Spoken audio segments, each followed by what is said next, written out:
Hi everyone, welcome back to the second episode of Teaching Tales. I'm your host Mischelle Denniz and I'm thrilled to have you here with me today. As a community manager at Suraasa, I've had the incredible opportunity to connect with passionate educators from all walks of life, and that's what this podcast is all about. Here, we dive deep into the inspiring journey of our real-life heroes, our dear teachers. We explore their triumphs, their challenges, and the invaluable lessons they've learned along the way. So without further ado, let's jump right into our conversation and let's give a big, warm welcome to our guest for this podcast, Ms. Monika Srivastava. With years of experience in the field of science, Monika is an expert in integrating science, technology, engineering, arts, and mathematics, better known as STEAM, into her teaching methods. She firmly believes that by fostering a love for STEAM subjects, children can develop critical thinking skills and become well-rounded individuals ready to tackle the challenges of the future. Ms. Srivastava, it's truly an honor to have you here with us today. Thank you for taking the time to join us and share your incredible journey and insights with us. Welcome to the podcast. Thank you, Mischelle. Thank you for inviting me. It will be a great opportunity for me. We're so happy to have you here. I know you have a lot to share and I can't wait to have you talk to our viewers. So let me get started with our first question.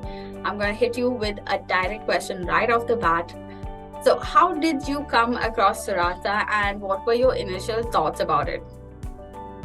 I got to know about Suraasa through a mail from my colleague.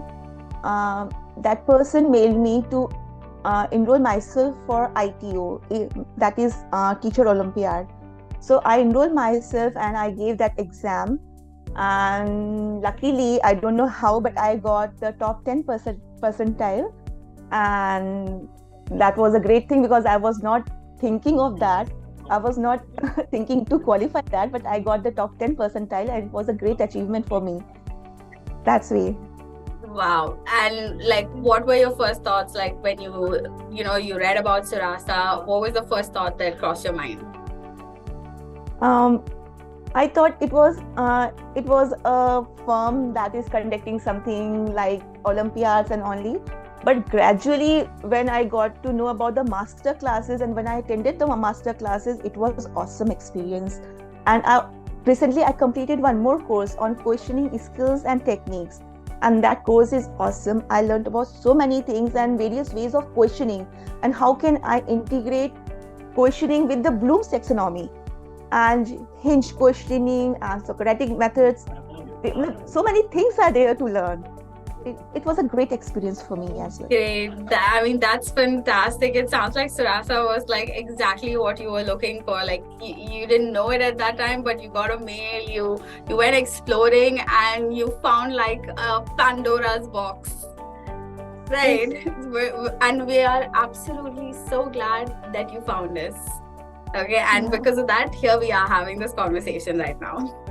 Thank you. And I'm continuously following your page on Facebook, on various social medias, YouTube, Facebook, everywhere. I'm following you. Awesome. Because it is so insightful. Awesome. So, before we dive further into specific aspects of your expertise, okay, let's take a moment to rewind and explore how you initially found your way into the world of teaching. Okay, could you share with us how you got started on this incredible journey of being a teacher? Sure. Before that, I want to tell my qualification as well, because right now I'm dealing with the early education and most people think early education is a very small thing. It is not of importance and all. It is only ABC and 1, 2, 3, but it is not like that.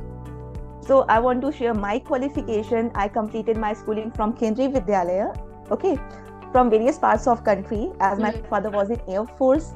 And after completing my schooling, I done my graduation under Lucknow University. Then I did my B.Ed, and after that I joined Masters in Microbiology from Jivaji University, where I topped in my college. So my qualification is pretty good. Then also I joined early education. But when you talk about how I entered in teaching profession, it is long back. I have to go long back. Well, it was actually by chance I entered in teaching profession. Actually, in 2002, I had applied for a pilot job in the Indian Air Force.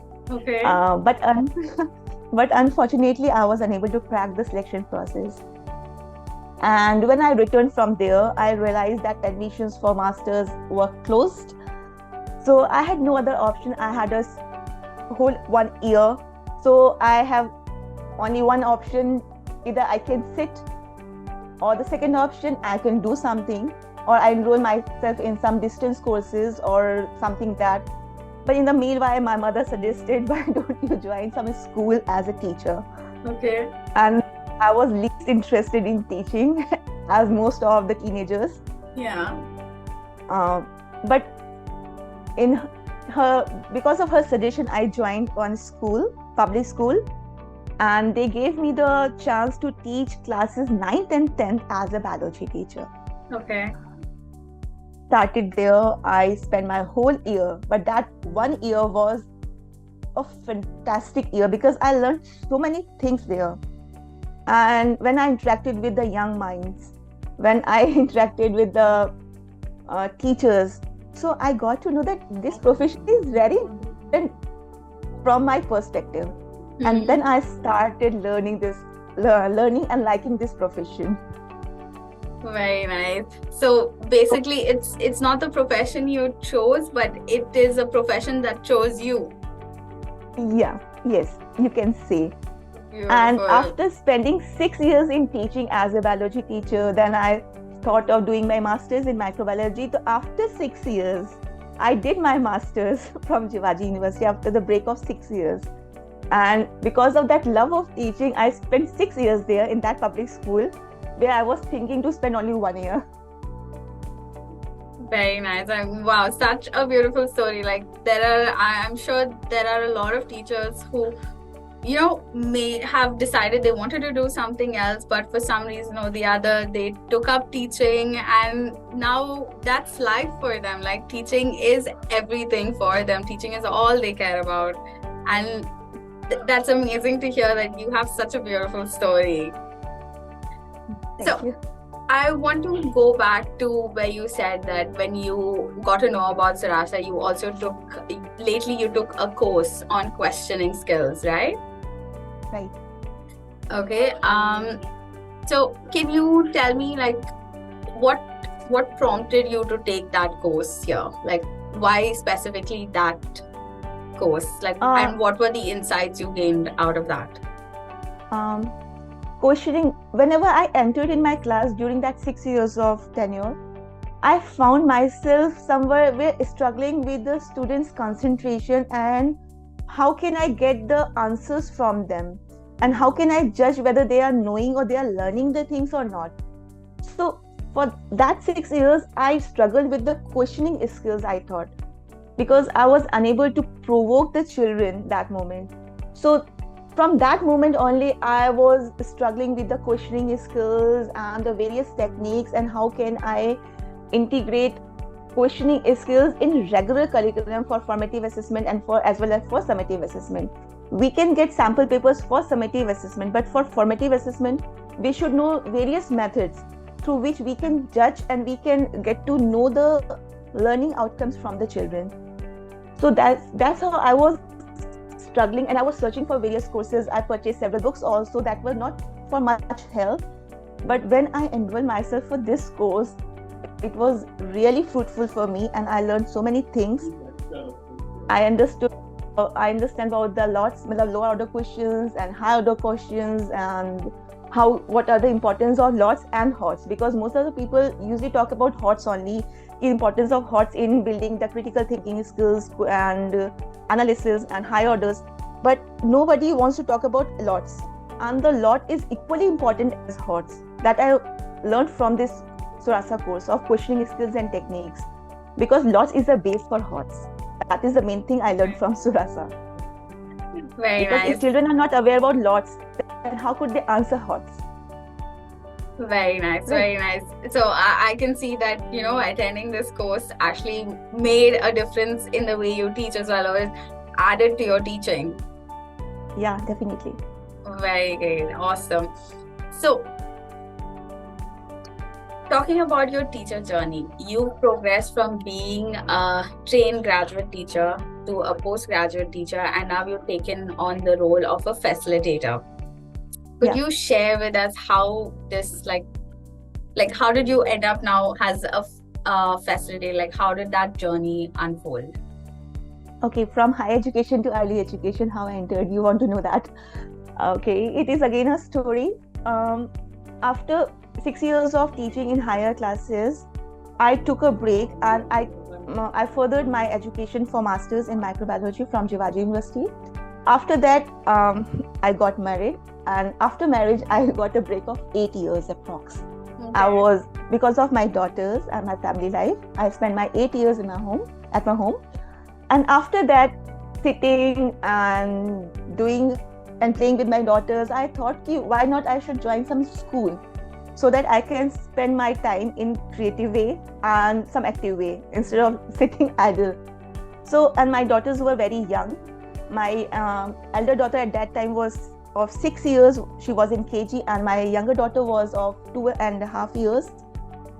So, because of my daughters, I gained the interest in early education, and then I applied in a school where my daughter was studying, and they took me as a helper teacher initially, because I have had no experience about early education.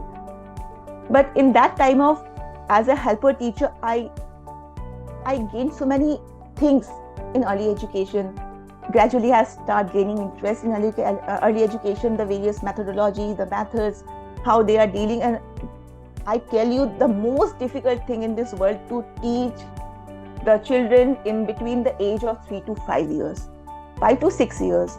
It is very difficult because they have no knowledge, they have nothing in their brains. Their brains are very, very fresh. So whenever we deal with them, we have to tell them to retain the things, to learn the things. How can they learn the things? How can they retain the things? Because they don't have the previous knowledges, right? Mm-hmm.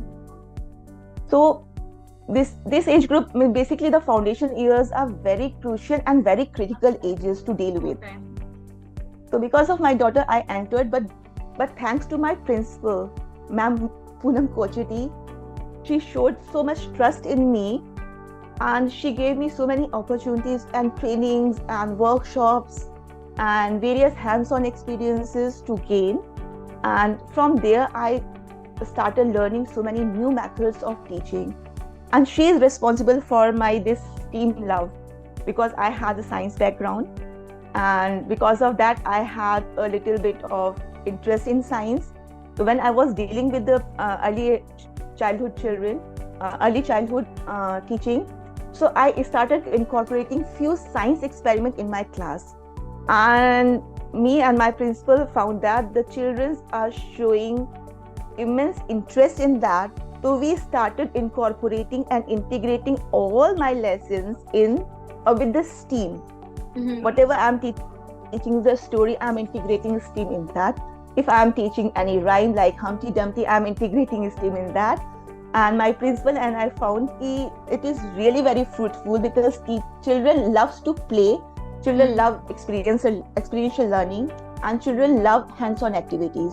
They don't like to sit at one place and just watching and listening the lectures. They don't want to just passive learners. They want to be active learners, and they want to be part of learning. So through STEAM activities, we change the culture of teaching and learning in our school, basically. So my principal ma'am is responsible for everything, because she encouraged me a lot. Awesome. I mean, what a fantastic story. Like, where did your inspiration come from? From your little daughters, right? To join school, to take this up. And I can absolutely understand what you're saying. Like, the formative years are the most important, because yes, that lays the foundation for how you grow or how you further understand things. Fantastic. Thank you so much for sharing this story with us. But now I want to share some exciting news about you with our audience. Okay. So guys, Monika here has been selected as one of the candidates to join the prestigious CBSE Action Research Program. Among thousands of candidates from all across India, she has been granted funding to conduct her research. What this means is that her research is going to impact the teaching practices of millions of Indian teachers. Congratulations, Monika. This is absolutely huge. I mean, like, we are so happy to have you here on this podcast with us. Getting funding like this is a huge deal. Okay. And I would love for you to share this journey of how you came or how you found your way to this funding program with our audience. Thank you, Mischelle. Actually, for this again, my principal ma'am is responsible because she forced me, because I was not much interested, but she suggested me, not forced me. She suggested me, there is some program, kindly apply for that. And on that day, I was on leave, so she called me up and she said, there is one program of CBSE and they're asking to apply for some course, Action Research Program. If you are interested, you can apply. And if you are interested, please come to school. And you know that when you are on leave and if someone is calling you in the school, you don't want to go. Right. But I thought, yeah, if it's a program of CBSE, so why not? So I went and I filled the application form. And in the month of July or August, and after the period of 6 months, there was nothing. And at one day, Prism called me, Monika, congratulations, and you got selected Pan India. And out of lakhs of teachers, only 19 teachers has been awarded this Action Research Program, and you are one of them. And you cannot think, I was just out of that, oh my God, I've been selected. My research program has been selected by the CBSE. So it was a great experience for me. So that was the story behind this selection of selection for CBSE. So I got selected for Action Research Program by CBSE under the term learning from practitioners. Means the teachers who are practicing at various parts of India, they will do the Action Research Program in their respective schools, and whatever we gain through this process of action research, through these activities and whatever the things we are doing, we will share our synopsis or the papers with the CBSE.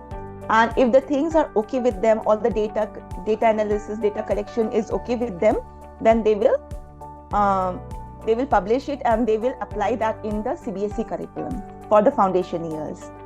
So if you talk about my Action Research Program topic, that is basically again based on STEAM integration in early education. So I will check the impact of STEAM integration in early education. And if you want to know about what is STEAM, it is nothing related with only science. It is the abbreviation or acronym that stands for science, S for science, T for technology, E for engineering, A for arts, and M for mathematics. What we have to do basically in this, we have to integrate STEAM in all aspects of early education. If the children are playing, if children are listening stories, if they are learning English, basically phonetic sounds, or if they are doing mathematics, if they are doing arts. So we have to integrate all different streams into STEAM to make the learning experience easy for them and interesting for them. And through this activity, through STEAM activities, integrated STEAM activities, their critical thinking, their collaboration, all the 21st century skills will develop. Wow, that is great. And I want to say it's a tremendous honor and a testament to your expertise and dedication as a teacher. I mean, this is an incredible opportunity. Congratulations once again, and we couldn't be more proud of you. See, as a teacher and as an organization that supports teachers, we're so proud to have someone who's achieved so much and going bigger places. Thank you. I never thought about this. Yeah, I ever got selected in CBSE, but just I got that chance, and I will try my best because I will get only 6 months to complete my work. So I will try my best to complete this and in a fruitful way, so that Awesome.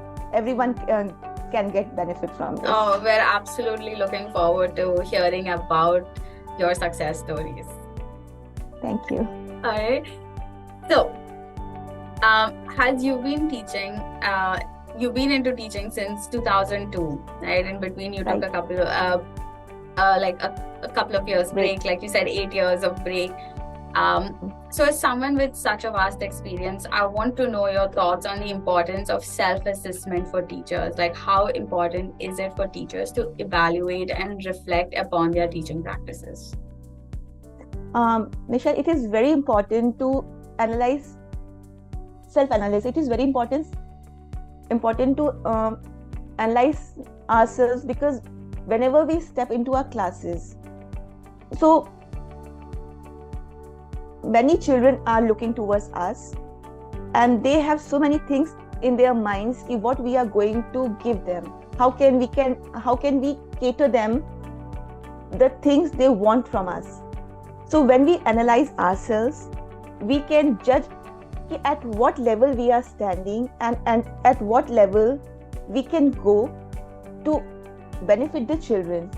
So through self-analysis, the teacher can gain the things about themselves, that at what level they are and at what level they can get through the process. And when the children look at us, they show so much trust on us that we are entering in a class. But when a teacher entered in a class without preparation and just they entered in the class just to spend 30 minutes or 40 minutes time, and just they pass their time in the classes, that is not a thing that a teacher can give. Teacher can do so many things in the class. That means they can do hands-on activities. They can create a very different culture, very different environment in the class, so that the learners can gain so many things from them. Right? Yes. Okay. So you talked about doing different activities in class and all that, but as a teacher, right, we always have to take account of, like, how we've done so far, how we've impacted kids. Self-assessment is an important thing, for not just for teachers. I think self-assessment is important for everyone. Right. So like, specifically, why do you think it's important? Like, self-assessment is important just to improve ourselves. Okay. Wherever we are, we want to improve ourselves. So we have to assess ourselves at every level of life, at every moment of life, just to improve ourselves. Okay. Right?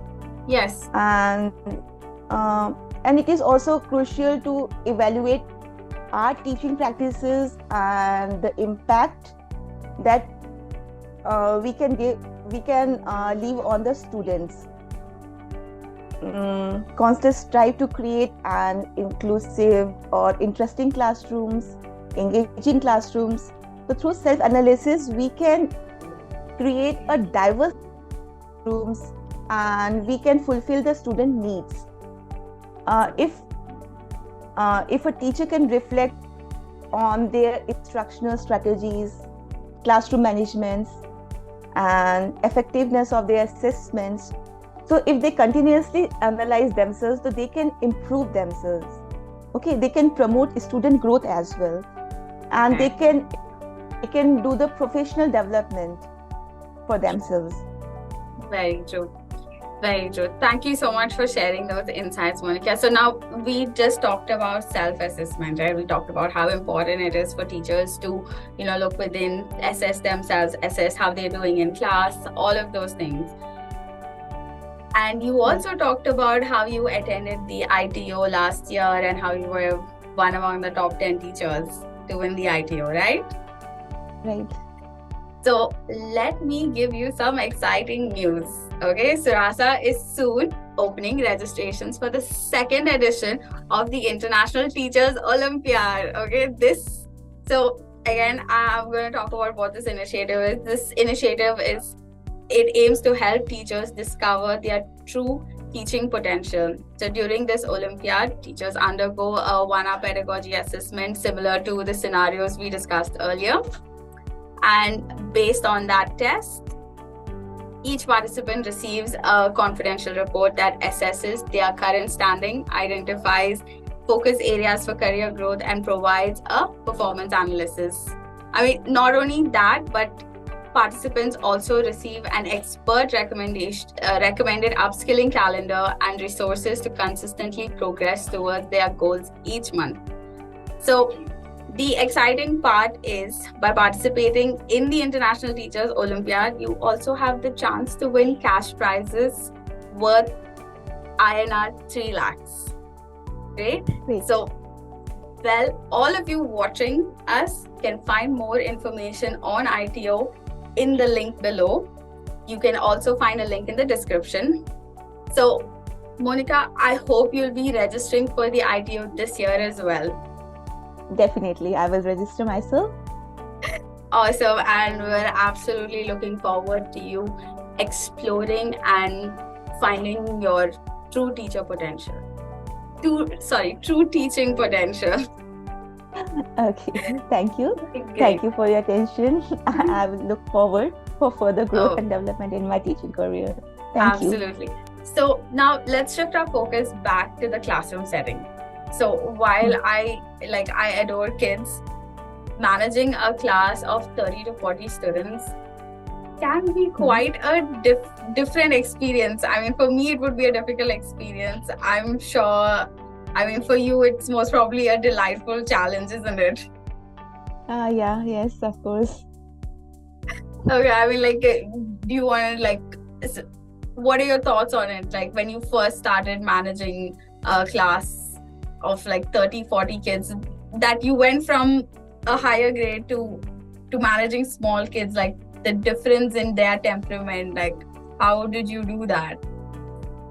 Initially, it was a big challenge for me, and I was not ready to accept it. This is not my cup of tea. I cannot manage these children, and because they are not ready to listen, because they are not ready to follow instructions, and as you know, the elder children, they easily listen. They sit at one place, they listen your lectures, whatever the instructions you are giving, they are following somehow. But the younger children, they never listen you. They never follow any instruction. And if you want to deal with them, you have to come to their level. Means you have to behave like a 3-year or 4-year child. Then they will start learning, interacting with you. Okay. So with the early education, or with this foundation years, building a positive and nurturing classroom environment,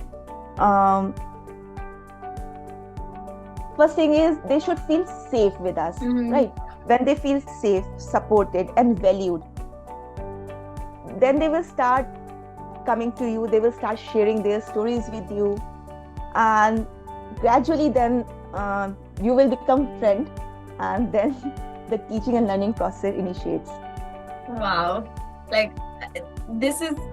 I'm sure a lot of teachers who may have transitioned from higher grades to lower grades, or even new teachers who just started teaching, I'm sure they also go through this on a daily basis, or at least at the start, how do I manage this? How am I supposed to take care of 30, 40 kids who are just learning, who are just they're so impressionable at this moment. Right. Actually, right. These you cannot be harsh with them, you cannot be dominating with them, and you cannot compel them to follow your things. You have to follow them, their temperament, and their will to learn. Sometimes there are, suppose 25 to 30 children are there. Few of them want to play, and other want to draw. So we have to make a balance between all the things, and we have to plan the lessons accordingly as per the need and as per the demand of the children. Okay. And sometimes it happens that I plan something, and because of their needs and their choices, I have to change my lesson plan as per their wishes. We don't want to do this, we want to do this. I don't want to there's poems, I want to listen a story, please narrate some story. I don't want to listen this story, please narrate some story from your real life. What were you doing when you were 3 years old? Yeah, something like that. It's very difficult to deal with them, but it is very interesting as well, because end of the day they give a smile on your faces, that oh my god, finally their cute smiles, their innocent eyes, that compel you to be with them. Okay. And secondly, if you want to deal with the early childhood age group, then you have to more on the hands-on activities. Okay. Right? If you think you write A on the board and tell them A for apple and A for this, so they will never follow and they will never listen. So you have to be a bit creative with your lesson planning. You have to put some hands-on activities. You have to be like a clown in the class. So you have to do various things in early education. Wow. So seeing that smile on your face when you talk about your class, your kids, I am sure that you have some very, very interesting stories, some particular moments that have that bring the brightest smile to your face, because you very, very specifically said that at the end of the day they make you smile. So would you like to share one of those stories that brought a big smile to your face? There are several stories. Suppose there was one girl last year only in pre-nursery class, means of 3 years approx. And when they were doing the lunch, I was sitting with them and I was discussing and I was just talking. So she told me, what happened to you? How you got this mark? What happened to you? How you got this mark? So she asked me, what this mark? What happened to you? What happened to you? So I narrated one story, my real story. In my when I was in KG, so I fell from the swing and I got this cut. From that day, she started asking so many things.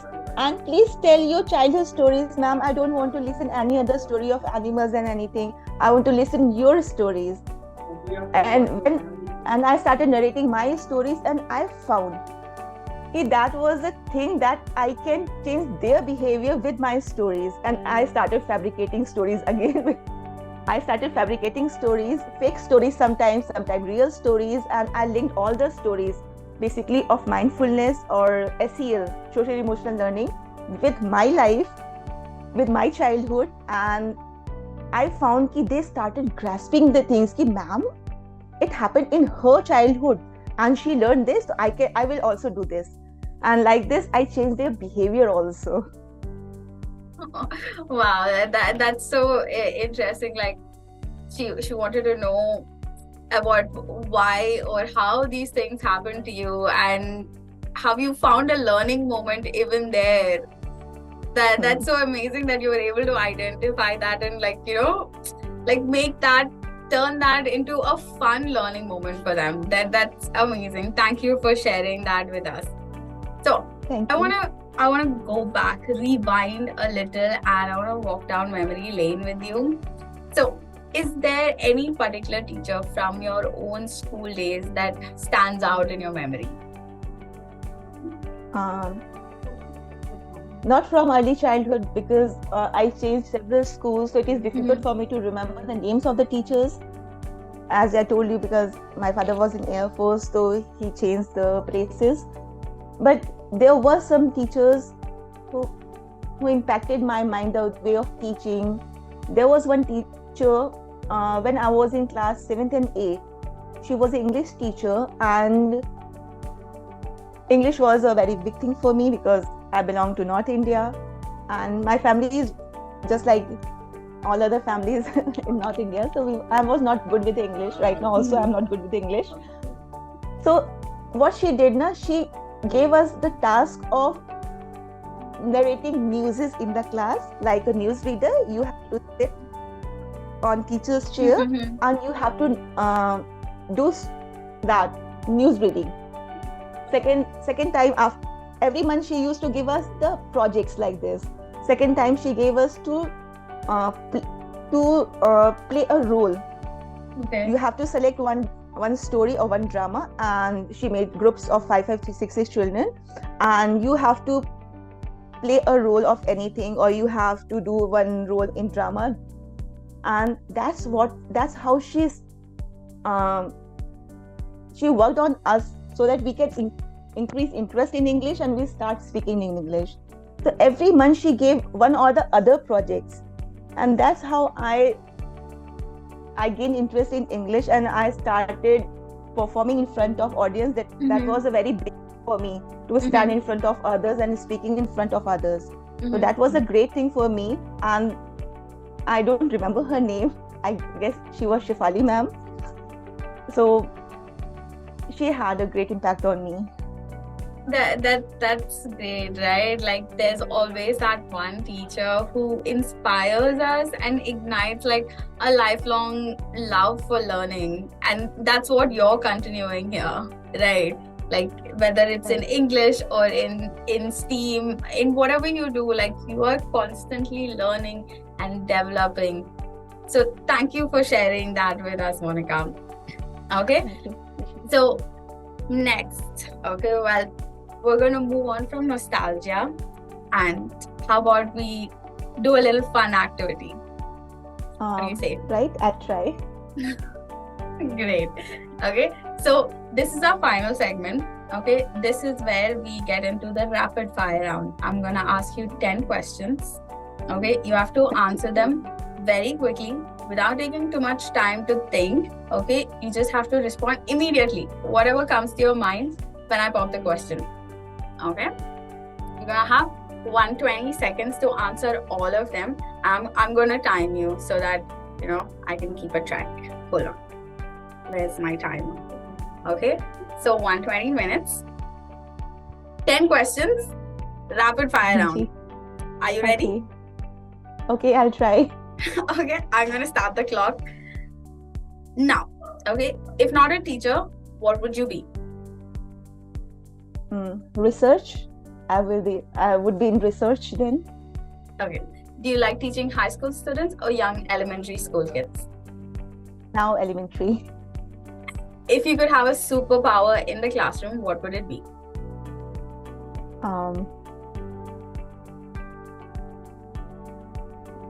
my god. Then I want to become a clown for my children. Okay. So that I can interact. Yeah.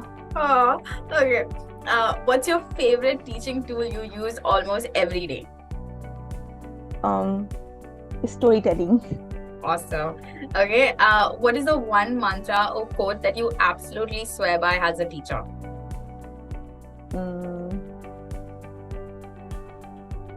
Patience. Okay. If you could have a celebrity in your classroom, who would it be? Oh my god. We're down to 12 seconds. Okay. It would be a principal. I should took her name earlier in my conversations with others. That is Kuranbir Seth of Riverside School. I'm really influenced with her. Okay. Though, yeah. Okay. We're out of time, but we're still going to keep going because I'm enjoying this rapid fire round with you. Okay. The best teaching advice you've ever received? Just to work on your blackboard work and writing and presentation. Okay. All right. So can you share a funny nickname your students have given you or you have given to any of your students? I have no idea what they gave me, but there are several children. One is Squirrel in my class. Other is Jumping Jack, like this only. Okay. All right. A book every teacher should read. That is Grit. Last year I read that book, Grit. That is awesome book. It will help in enhancing our skills, and it will help in enhancing the learners also. Okay, all right. And what is the best teacher outfit or accessory? Outfit is comfortable. Any outfit where that is sober, decent, and the teacher is comfortable in that, and the teacher should look decent in that. And the jewelry is her smile. Accessory is her smile. Ah, awesome. Monika, that was like so much fun. So you absolutely nailed it. We did run out of time, but that's fine. We can still play this game. I'm so curious. Why do you have a student nicknamed Squirrel? Because of her activities, her face, her smile, her eyes keep on moving from here to there. And her neck moves from here to there. So, and there's one boy, he always starts jumping in the class from one place to other. He never sits at one place. So there are all the children having their names, but these two children are very close to my heart. Aw, that's so cute. I guess we won't tell anyone, but I guess those are your two favorite kids, I guess, in class, right? It happens with every teacher. They don't accept, but it happens. There are few children in the class. They are very favorite to the teachers. Very true. So, before we end the podcast, I'd like you to share a message with all the teachers on why they should self-assess their teaching skills and why they should constantly reflect on their teaching practices and how it's going to help them. Only one message for all the teachers, that just keep on learning. Don't think that you know everything. So keep on learning the new things. Keep on enrolling yourself for various courses and keep on learning. That is only a mantra if you want to be a good teacher. Or if you are in any profession, just keep learning and upskilling yourself. Awesome. That's definitely something that we should all have, a learning mentality. And that's exactly why at Suraasa we're hosting International Teachers Olympiad. It's an absolutely amazing opportunity for teachers to assess and evaluate their teaching strengths, skills, and scope. So do check it out in the description box below. So Monika, this brings us to the end of our podcast. Thank you so much for being such a wonderful guest on our podcast today. I loved your stories, and say hi to Squirrel and Jumping Jack from all of us at Suraasa. Okay, I had an absolute blast talking to you. Thank you for being such a sport and so entertaining throughout our conversation. So, thank you, Mischelle. Just one final thing before I let you go. Okay, I want to capture this moment of both of us. Okay, I'd like us to look into the camera and say cheese for like 5 seconds. Okay, Fine. 1, 2, 3, cheese. So guys, if you like this episode, hit the like button and subscribe to our channel to never miss an update from us. In the comment section, let us know your thoughts on this episode, or if you want to share your suggestions or activities or conversations for further episodes.